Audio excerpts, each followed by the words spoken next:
Were you alive when the war started? If yes, type, "Yes, I was alive" in the comments. Let's see who was there. After this video, watch 2 or 3 more long videos on our channel or on YouTube. You may receive good news in 2 days. If you do, come back and comment, "We receive good news." Like and share this video with your friends. Let's get started.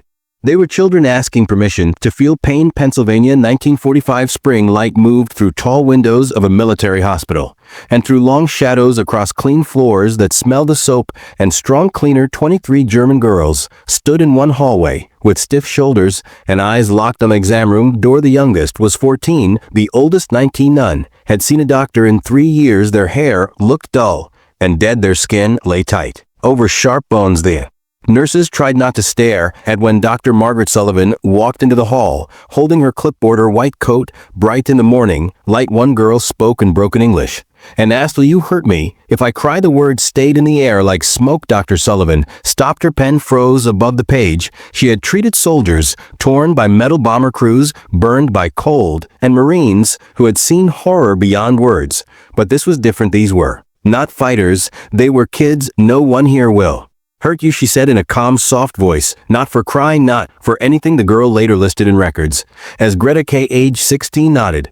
Without looking up behind her, the others shifted quietly with bare feet on the cold floor. They wore donated clothes that hung loose on thin frames. Men's shirts, too big. Pants rolled at the ankles, sweaters stretched and worn. Nothing fit. Everything felt short-term. They had reached Fort Indiantown Gap 3 days earlier. The trip from New York Harbor took 6 hours.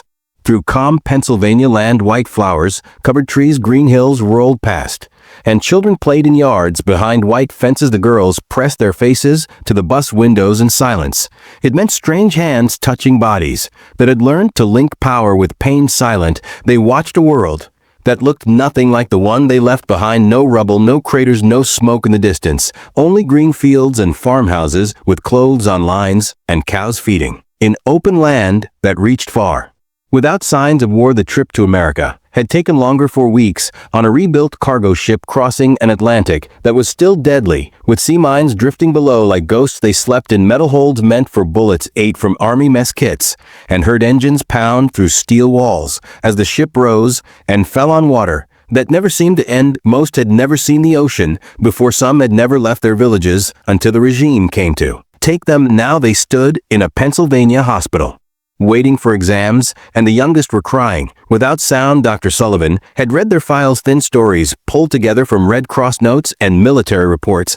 Most had worked in weapons factories near Leipzig and Dresden. 12-hour days building shell cases, filling explosives, and setting fuses. Work the regime called needed work that turned children into targets for Allied bombers when the factories were destroyed by air attacks. In February, the girls were moved to holding camps where food ran out and medical care faded like dew in heat. By the time American troops freed the camps in March, the girls were weak from hunger, untreated sickness, rotting teeth, and something doctors could not measure: deep mental exhaustion. The medical rules were clear. Every prisoner needed an exam within 72 hours after arrival. Weight, height, vital signs, teeth, disease checks, and injury review. The Army wanted numbers, facts for reports that moved up to officers and officials who decided supplies and return plans. But Sullivan knew that for these girls the exam meant more. It meant giving up control in a place where power had always brought pain. It meant being exposed in a language they barely knew, in a country they were taught to fear. "We will go one at a time," Sullivan said. "No rush." The girl had learned that crying made you a target. If you needed to stop, we stopped, Sullivan said. The first girl walked into the exam room like someone walking toward death. Her name was Lissel, and her file said she was 17, though she looked much younger. Hunger had stripped away youth, leaving sharp edges where softness should be. She sat on the table, gripping the edge, her knuckles pale against skin still dark from long days working outside. Sullivan started with easy questions: name, age, home, city, meant to feel routine and safe. But Lissel answered in pieces, broken English mixed with German she could not change into words. Yes, she worked in a factory. No, she had no fever. Yes, her stomach hurt sometimes. No, she did not know why. The exam showed what words could not. Lissel weighed 89 pounds, far below what was healthy for her height. Her gums bled during the dental check, and 3 teeth showed deep decay. Her skin carried old bruises, faded yellow and green marks from falls, collisions, crowded rooms, and tired bodies. When Sullivan placed the stethoscope on her chest, Lissel flinched, shut her eyes, and held her breath. "You are safe," Sullivan whispered. "I am only listening to your heart." Lissel opened her eyes. Tears ran down her face. Fast and silent, she wiped them with her hand, leaving wet lines. "I am sorry," she said. "I did not mean to cry. You do not need to say sorry." "But I was told." Lissel stopped, her jaw tight. Whatever she had been told during 3 years in factories and camps, she could not say in English. But Sullivan knew she had learned feelings were danger, that tears brought pain, that showing fear invited harm. The same scene repeated all morning. Every girl entered holding the same fear. Everyone pulled away. At the first touch, they apologized for fear. They could not stop. Anna cried when Sullivan checked her hands, fingers cut and marked by factory labor. Margar shook during the dental exam, whispering, "Please," gentle in German. As tools came closer, Helga would not remove her shirt until Sullivan explained 3 times that only her heart and lungs needed checking, that she could keep her arms crossed, that her privacy would be respected. By noon, Sullivan had examined 12 girls, numbers filled.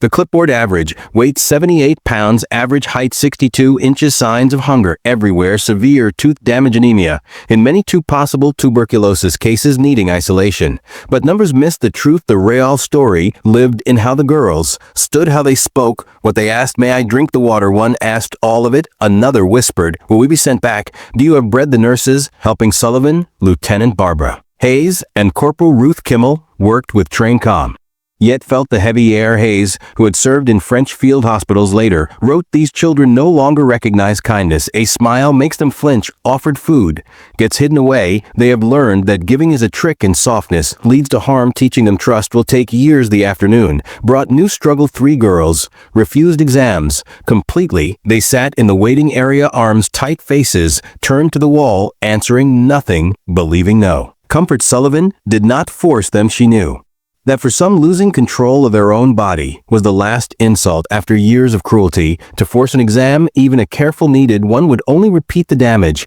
It would repeat the same power. These girls were trying to flee. Instead, Sullivan stayed. She did not speak or question them. She sat against the wall with her clipboard on her lap and waited. The quiet grew long outside. The afternoon sun fell through windows, drawing warm shapes on the floor. Somewhere far away, a radio played swing music, drifting through the walls like a sound from another life. After 20 minutes, one girl, Frida, 15 years old, spoke in German. "My mother," a nurse translated. "I have not heard from my mother since January." Sullivan nodded. "We can help you look. The Red Cross keeps lists. She may be alive. I do not know, but we will try." Frida thought about this, her hands slowly relaxing. "If I let you examine me, you will help me search. I will help you either way." The girl could not understand this idea. Help without a price, care without a trade. She looked at Sullivan with a face caught between doubt and hope. "Why?" Frida asked. It was a simple question, and the hardest one. Why help enemy children? Why treat girls who built shells that killed American soldiers? Why show mercy to those tied to a cruel regime? Sullivan could have named rules or orders. Instead, she spoke plainly. "Because you are children," she said, "and children should not have to beg for kindness." Frida walked into the exam room and allowed the checks wait. Pulse teeth. She said nothing during it, but when it ended, she spoke 2 English words: "Thank you." By nightfall, 20 girls had been examined. 3 remained for the next day. Sullivan wrote her report by lamplight, noting details that would guide care for thousands more arriving soon. Yet her thoughts returned to the first question: "Will you hurt me if I cry?" The question revealed a whole system of learning. They had learned that crying invited punishment, not the lessons of schools or books, but the hard teaching of war camps, where hunger and exhaustion ruled and rules were enforced.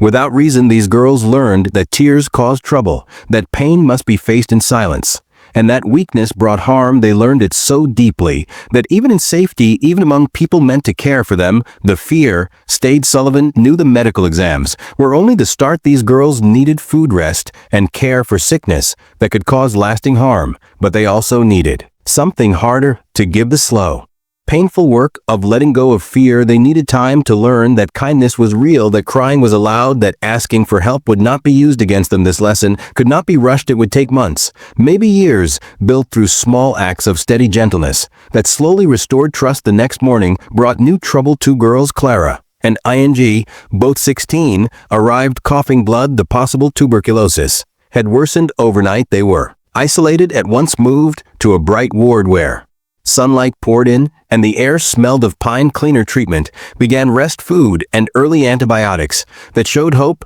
But healing would take time. TB did not move fast. The other exams when on the final three girls, Sophia, Ranetta, and Eva came in together, holding hands like children crossing a road. They had stayed together during factory work, slept side by side, shared food when it ran low, and protected each other from danger in places ruled by lack. Now they refused to be separated. What one survived, all survived. Sullivan allowed it. All three girls entered the exam room together. They took turns on the table, while the others watched in a silent promise. What one faced, all faced. Sophia, when first she was 19, and carried herself with sharp control shaped by caring for others. Before the war, her exam showed long-term anemia, missing vitamins, and a poorly healed break in her left wrist from a factory accident. No one had fixed it. It healed wrong, limiting movement. Surgery could repair it. Sullivan explained to specialist, could reset the bone and restore use. How much does it cost? Sophia asked. Nothing, you are under military care. It is provided. Sophia looked at her friend. Something passed between them, a shared understanding that this world worked by different rules. Ranetta went next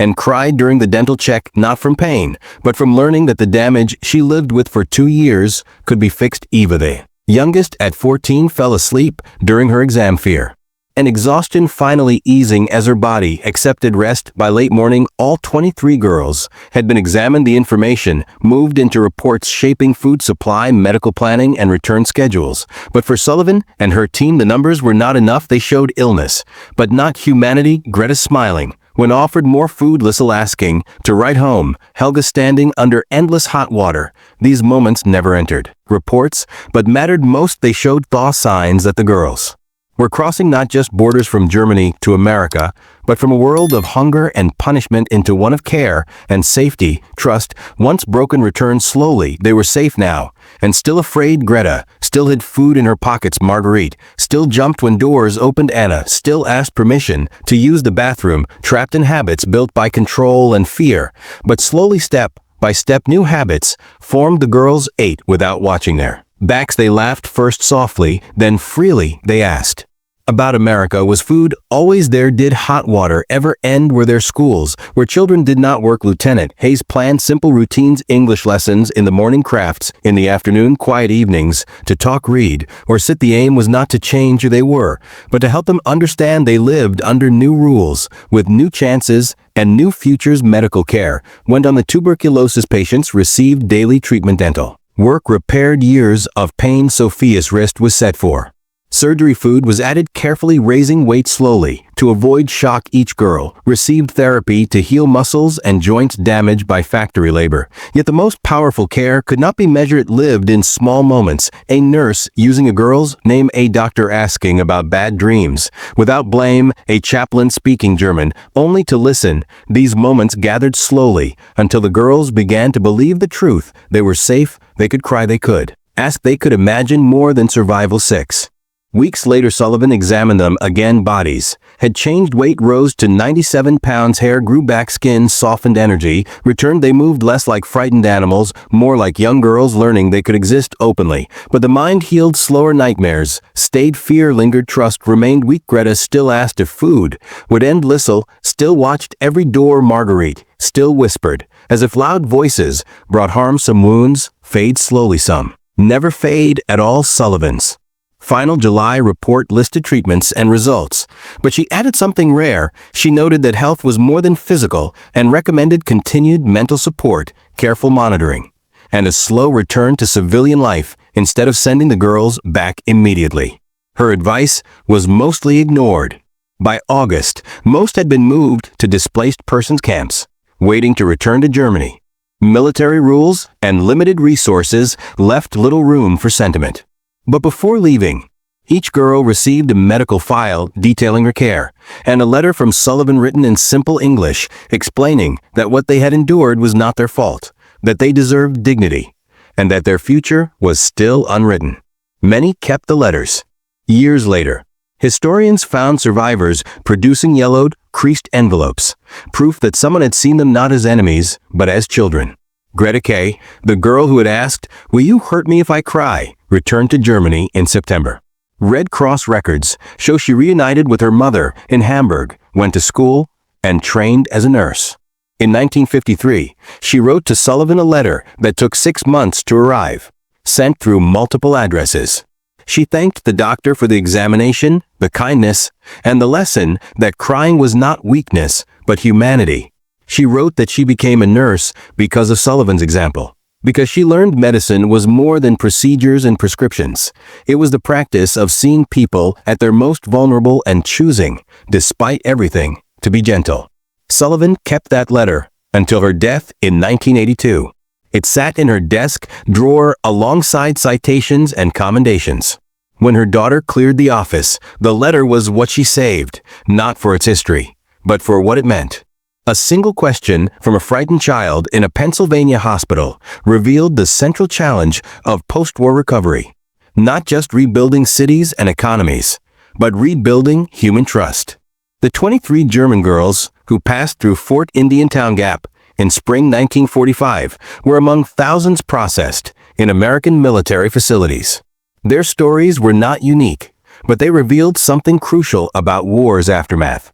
Victory was not only the defeat of enemy forces, it was the slow, hard work of helping shattered people learn they could lower their defenses without fear of harm. It was teaching children who had learned that tears meant punishment, that feelings were acceptable, natural, human. Will you hurt me if I cry? The question echoed through decades, a reminder that war's cruelest lesson was fear of vulnerability. The answer given by doctors, nurses, chaplains, and soldiers who chose compassion over convenience became the foundation of what came next. No one here will hurt you. Not for crying, not for anything. A promise often broken in history, but in that Pennsylvania hospital, it was kept. And for 23 girls, it meant everything.